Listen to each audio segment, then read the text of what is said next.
Hey page turners, today's video is going to be all about my top tips on how to get more reading done.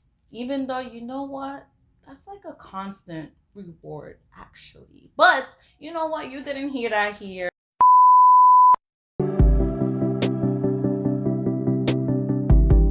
Jeannie here and welcome back to my channel. If you're new here, hello and welcome.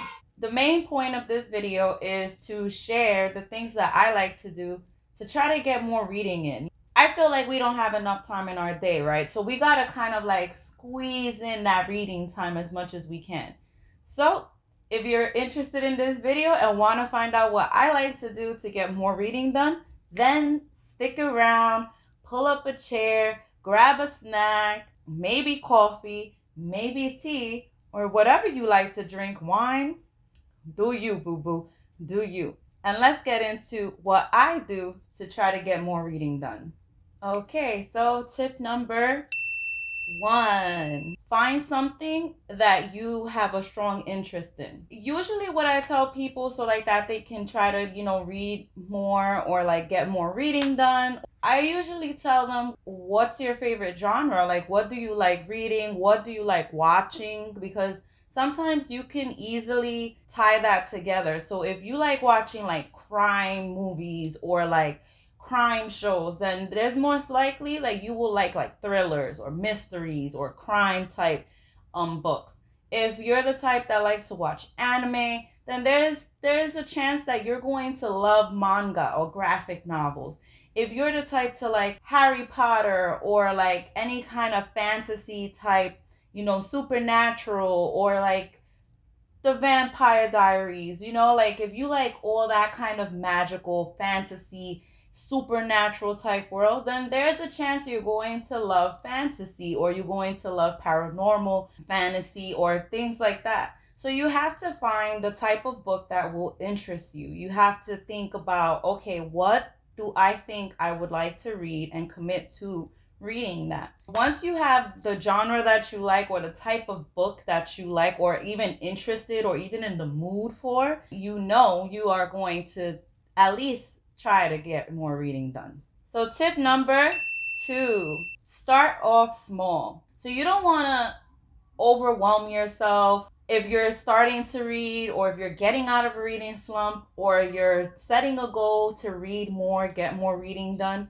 I say start off with something small. Maybe something like 300 pages and less, or even less than that. But do not go overboard, right? Like you don't want to pick up a book that's like 600 pages or 800 pages, or that's like massive or like too complicated, right? You want to start off with something small, something light.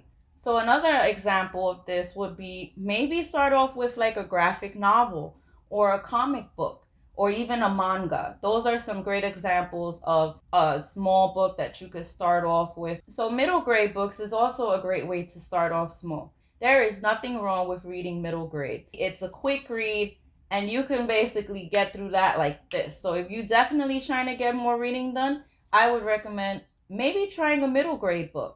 Another tip would be bring a book with you wherever you go. Make sure that book is coming with you. I don't know how you like to hold things, whether it's in your bag, whether it's in your car, leave a book in your car, in your book bag, even holding it. Bring a book wherever you go. So I am definitely one that I don't care where I go, I am bringing a book, okay? Like I go to the gym, guess what? There's a book in my gym bag. I go to the store, guess what? I have a book in my hand. I'm waiting online in the supermarket. Oop, let me take my book out my bag and I'm reading while I'm on the line. Ain't nobody got time for getting upset and getting riled up because you dying to get out of there. No. I'm good. I'm okay. I'll just keep reading my book while I wait. Definitely take a book with you everywhere you go. This makes it easier. So like that when you have downtime or wait time, or you have like a few little moments, I don't care if you just read 1 page of the book, half a page of the book, 5 sentences of the book, at least you got your reading in. If you're a multiple book reader like me, This is perfect for you. Either way, it will still work out, because what I always do is, usually depending on like the type of bag I have or where I'm going, I'll pick up that book. Quite honestly, it doesn't even matter, because regardless, I am bringing a book with me. So even if you're a multiple book reader, you basically do what works for you, right? If you have a small bag, then maybe you might want to bring your smaller book. If you have a huge bag that it has enough room, like for example, when I go to the gym and I have my gym bag, guess what? It don't matter which book, I'm gonna grab whichever one I'm interested in that moment. The other thing I like to do to make sure I'm always grabbing a book to take with me wherever I go is, I always have a book visible to me, like where I can easily see it, where I can easily grab it and put it in my bag. I can't say most of the time, because of like the world we are living in now, it's very different. However, there are still moments where we're kind of rushing, or we're like just grabbing everything and going out the door. So this is why for me, I love to have a book where I could easily see it and pick it up and put it in my bag, or grab it and go. So this also helps me to bring a book wherever I go. That way I can get more reading done. My next tip is to plug reading into your daily schedule. So what I mean with that is to basically set a time aside for you to read. So usually what I like to do is, I'll set like a specific time for me to read. So what I find works for me is that at night, that's usually my downtime. That's usually when my daughters are sleeping, or that's usually when the house is quiet. I'm done with everything. I'm done with my mommy duties. I'm done with my book box business duties. I'm done with all kind of responsibilities that I have. It's done for the day. So now this is me time. And that's usually the best time that works for me. However, I understand that there are some people that it's the opposite, right? Throughout early in the morning, that's usually when they'll get their reading time, or in the afternoon, or throughout the day because their kids are in school. However, I know we're doing remote learning now, so it might be harder. Definitely scheduling some reading time will help you get more reading done. So if you're like me and you're busy, or your schedule is all over the place, or it's constantly changing, then I would recommend setting either a certain amount of pages or chapters, or even minutes or hours to read. So what I mean by that is that you could set something like, well, every day I'm going to read 10 pages, or every day I'm going to read 5 chapters, or even 1 chapter. Whatever works for you, you're still getting reading time in, or like a certain amount of minutes. So in my Discord group, we like to do sprints, and usually like it'll go anywhere from 30 to 45 minutes. So we'll be reading for 30 to 45 minutes, and then we'll have a little chat time, and then we'll dive right back in and read again for 30 to 45 minutes, chat time, talk about it, whatever, and then we go back in. So that's a great way to getting not only some minutes done, but even hours done. The cool thing about it is that you're doing it with others, so that's even more motivating. And if you're the type of person that you don't really want to set a number of pages, or you feel like, ugh, that's too much work having to count how many pages I want to read or how many chapters, then go by setting some minutes or even hours into your reading schedule. So sometimes I even do that. Instead of having to go through the hassle of like, let me see, let me read. Did I read 20 pages? Did I read 5? No. Instead, I'll do like, okay, every day I want to read for an hour. And then from there, boom, I set my timer on my phone, and I put it for an hour, and I'll read for that hour. Sometimes if the book is really interesting, I'll even go way past that hour. But for the most part, setting minutes and hours can definitely help you with reading more throughout your day. Another tip I have for you is find a good reading spot or reading environment. So finding a good reading spot and environment is very important, because it's going to help maximize your reading time. You may find that reading in the living room as opposed to reading in your bedroom on your bed may work better for you to read more. I know, like for me, I have found that reading on my desk and reading in my living room also helps me to read more because my environment is all set up for me to read more. So, for example, when I read at my desk, it's a great spot for me to read because one, I am sitting, I am upright.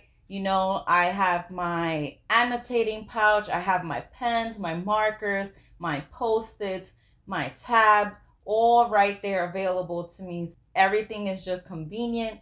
It's placed a certain way, and I am in a bright lit area. And even if it's nighttime, I still have my little lamp.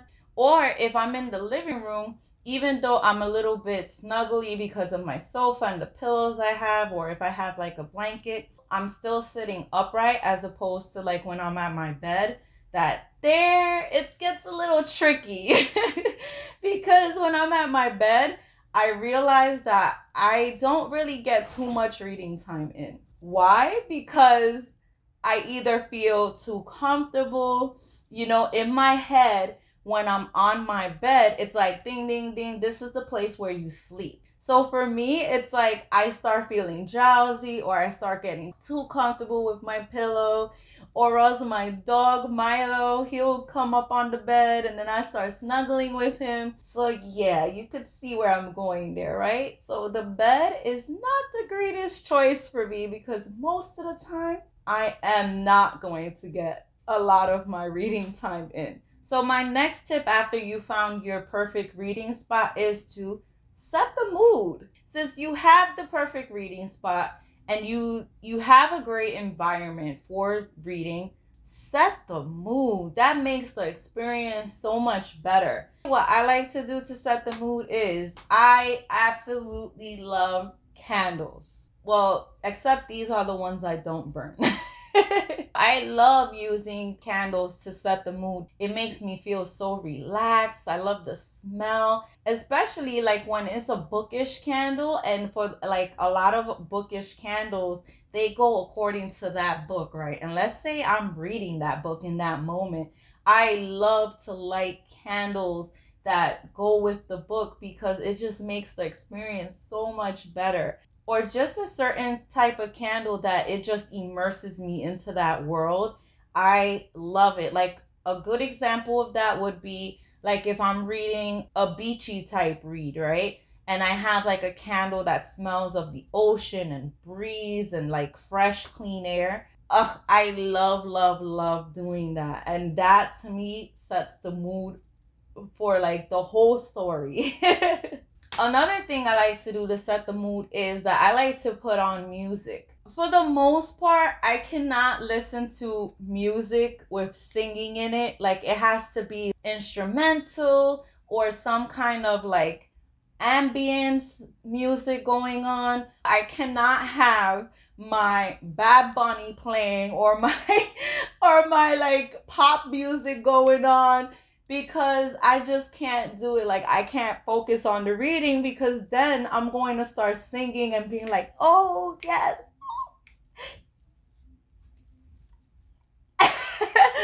I think you get my drift, right? So if I have like music with like singing in it, your girl is going to be jamming out, bobbing to the music, lifting my hands in the air like mm.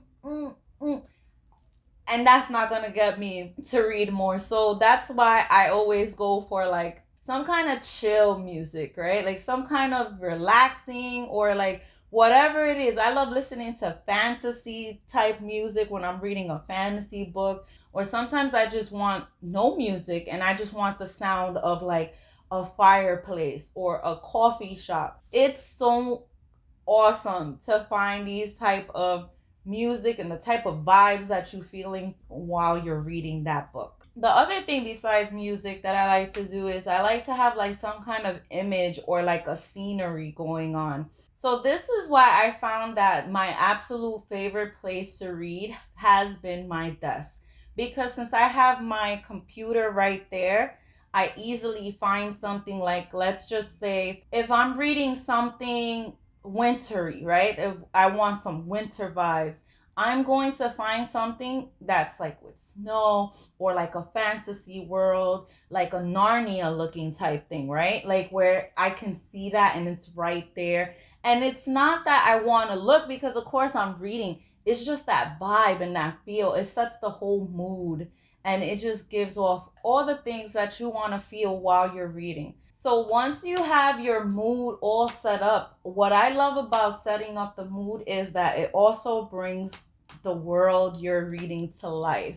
Whether it's a fantasy world, whether it's a regular world, whether it's a sci-fi world, it's bringing it to life and it's giving you all those nice vibes that you're looking for. One of the main tips that I want to give you besides all of the ones I'm giving you is to keep distractions away. Away. And what I mean by this is, well, you already know what I mean by this, okay? That means keep your phone away, turn off the TV, especially your phone. So let's just be real, right? You know that if you have your phone next to you, there's a high chance of you checking your phone and spending a lot of time on your phone and neglecting your reading. I like to put my phone away from me. I'll turn off the notifications. I won't even have it on vibrate because even the vibrating sound on the table will trigger for me to get up and go get my phone.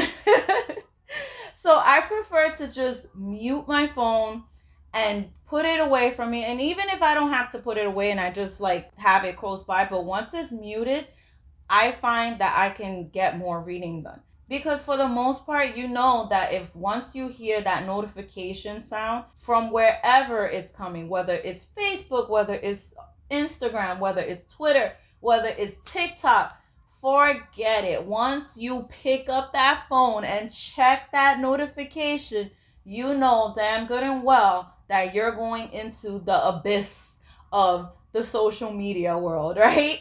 You're gonna just start scrolling and liking and reading things and commenting, and then next thing you know, a whole hour done passed and you could have been reading that whole time. Let's get it together and put our phones away, turn off those notifications, and pick up that book so you can get more reading done. The other thing is that TV and reading, we do not mix. So if you the type that you think like, oh, I can put on this show, or if like your husband or your kids are watching something and you think you can get some reading time, if you can, kudos to you, because I know I can't. I know that if my daughter is watching something, I don't even care if it's something that I'm not really interested in. I am going to start looking when I hear something that sparks my attention. So just steer clear of distractions, and that will help you get more reading done. So another thing I like to do to get more reading done is I like to listen to audiobooks. Listen, okay? I know a lot of people feel like, oh, but that's not reading. If you don't feel that it does, that's you. I feel audiobooks is definitely another way to read. Yes, you're not actually reading a physical book or an ebook or whatever, but you're still listening to that book. So in my book, that still counts. What I really love about audiobooks is that I can do it anytime. So for me, because of my epilepsy, I can't do ebooks, right? So therefore, I have to have a physical book. So could you imagine how much harder it would be to read if you know you have to clean, but you want to read so badly? Like, I cannot be here with a book and mopping and like, no, we have to get things done. Or while I'm cooking, don't get me wrong, I have done it, okay? Like, I have had a book open, but it's not the best way to read, okay? It's just not. It doesn't fully work out. You leave off because you're like trying to focus on not burning the beans or the rice. So audiobooks is a great way to like do everything you have to do and still get to listen to a book, still get reading time in. But two of the main places I go to listen to audiobooks is Scribd or Scribed. I don't know how it's pronounced, whether it's Scribd, whether it's Scribe. I'll have the links in the description box. Another main place that I love listening to audiobooks is Libby. I use the Libby app that is connected to my public library. So it's like a win-win with that one because of the fact that I am supporting my library. And the good thing with that is that it's free. All you need is your library card and you good to go. The only downside with the Libby app is that because it's your library, you may have to wait a little bit. Now, the Scribd app, that one is a monthly fee of, I believe it's $9.99. Whatever books is in the Scribd database, they're there for you to listen to, unlimited, and all yours for the taking. So far, I enjoyed both of these apps a lot. I will have the links listed below. If you want to try Scribd, I have a nice 60-day referral code for you. So check them out and it's free. 60-day free. So make sure you go and hit that link and take advantage of the 60-day free trial that I have for you below. Another thing that people also use is Audible. And I know that there's so many other stuff and free resources out there. I know what works for me and my budget is the Libby app and the Scribd app. So definitely check those out. One of the main things that I found also helps me to get more reading done is by joining book clubs, buddy reading, doing read-alongs, readathons even, or sprinting. All of those things have helped me to read so much more. And it also sparks this like wanting to read. I don't know what it is with doing these things, but it's like kind of like a whole psychological thing, right? I do enjoy reading on my own, like just me and my book, right?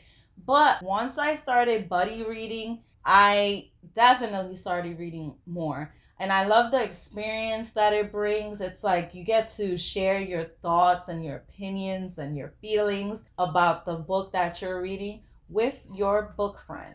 It just makes that experience so much fun, okay? Or even joining a Discord group will definitely also help with that as well. I know I found that once I created my Discord group and we do sprints and we do read-alongs, and all my lovely friends that I have on there, we're able to share things with each other. And a lot of times we're not even just talking book stuff, okay? But whenever it does come down to books, like we do so many things in there. They're there cheering me on and getting me to want to pick up that book and read more. Another tip I have for you is to set reading goals. Setting reading goals will help encourage you to read more or get more reading done. So usually, like most people, I am so sorry. My puppy is playing right here next to me. He decided the best time to start playing. Say, hey, Milo. So how to get your dog to stop making noise and trying to play so you can finish your video? Give him a treat. I'll be back. Okay, I'm back. And Milo is busy with his treat. However, he may start barking because he likes to play with them first. So you may hear him start playing with his treat. So another thing I like to do to get more reading done is I set reading goals. Another thing I like to do to get more reading done is I set reading goals. So usually I take baby steps to a reading goal. Most people will set like a yearly reading goal, like they'll read 100 books. That's where I'm at. Or, you don't have to read 100 books in a year. Start off small. It could be one book in the whole year. It does not matter. The point is that you are getting some more reading in. I don't make anything where I'm pressuring myself too much or where I feel like, okay, now this is becoming too much. Now I feel like it's not for enjoyment. Now I feel pressured, or I feel like now it's just becoming a chore. You do not want to do that. So set a goal, a nice small goal that you know that you can do and that you can work on, and that it's not going to make you feel like you're putting too much pressure on yourself, because that is not the point of reading, okay? This is not college. This is not school. This is your own fun time, your own time to relax, right? We're not trying to make this into a school type feeling. And I think you know what I mean when I'm talking about that. You know, like, for example, like when you're in school, you have to read like a specific book and you have to read it by that time or to finish that paper. No, we're not doing that here, okay? If you start feeling that way, then you need to take a minute to reflect and figure out why you're starting to feel that way and adjust your reading goal. And what I like to do once I hit whatever reading goal I hit, even if it's just reading one book that month, I'm rewarding that, okay? Like, I am rewarding that however way I like to reward myself. So normally the way I like to reward myself is either I go and buy a few more books, even though, you know what, that's like a constant reward actually. But you know what, you didn't hear that here. I like to reward myself with buying more books, and we're sticking to that, okay?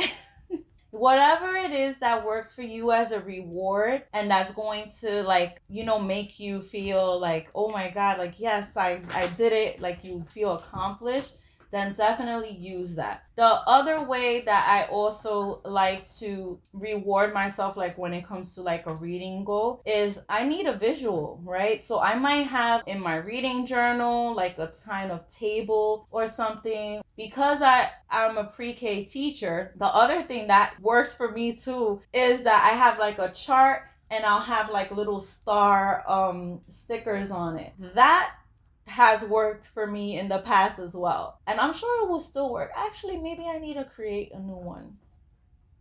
Comment down below if you would like to see those things because I will definitely show you what I mean. But definitely setting up tangible reading goals and rewarding yourself once you reach them is a good way to make you want to read more or even get more reading done. So, another important tip that I always like to tell people is DNFs are okay. Okay? Okay? Okay. Let's repeat that again.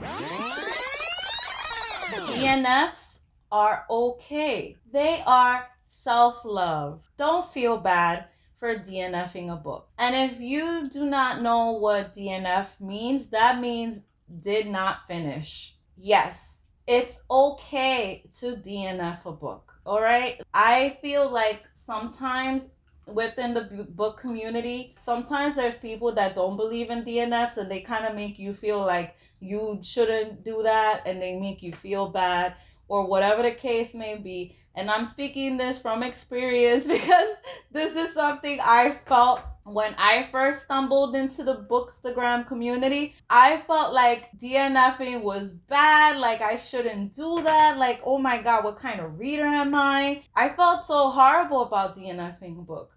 No, okay? This girl has grown up in the book world. I'm all about that self-love, and I believe DNFs are self-love. For example, if you feel like you're not connecting with that book, you're not vibing to it, you're not feeling that book, it is okay to say, you know what? It's you. It's okay to say, you know what? Maybe it's not time for me to read you at this moment. I'm going to set you aside and maybe pick you up later. And hence the word maybe, right? Because sometimes it just never gets picked up because you're not feeling that book in that moment. And that is okay. Because why put yourself through something you're not interested or something you're not in the mood in, and then it ends up making you feel like you don't even want to read anymore? No. That is not what this video is about. This video is about getting you to get more reading done, right? Or getting you to read more. So, therefore, if you have to DNF, just do it. Okay? Just do it. Maybe in that moment, you just can't deal with that book. And it happens, okay? It happens. Usually what I do when I DNF a book is that I will put it down and I will try to pick it up later. Like it'll come to mind, or I'll have it someplace where I can kind of still see it. Or even like on my Goodreads, I'll have it still there. For the most part, for some books, you're not giving up on it. It's just you're going to come back to it later, or you're going to come back to it when you're in the mood. And if that doesn't happen, it's still okay, because sometimes that book just wasn't for you. What I normally do when a book is just not for me, I'm not vibing with it, I'll just give it away. I'll give it away to somebody, or I might ask in my library if they want it as a donation. But I still find a place for that book to have a new home. So, yeah, DNFs are okay. They're Genie approved. Okay, so that concludes my whole tips that I have for you on how to get more reading done. I hope they help. The number one thing that I want you to take away from this video, besides all the great tips that I shared with you, is to just enjoy reading, okay? Not to put pressure on yourself. The point of reading is to dive into these amazing worlds that these authors built for us and love what you're doing. And also let me know, have you done any of these things? If there's any other stuff that you would like to share in regards to the tips that I share, please comment down below. I would love to hear them. If you made it to the end of this video, leave like a book emoji or a nerdy face emoji down below, and because it means the world to me that you stuck this far. If you haven't already, make sure to subscribe and turn on those post notification bells so you don't miss another video with me, Genie. Anyways, guys, until next time, because the lighting is definitely going. So, bye. You basically do what works for you, right?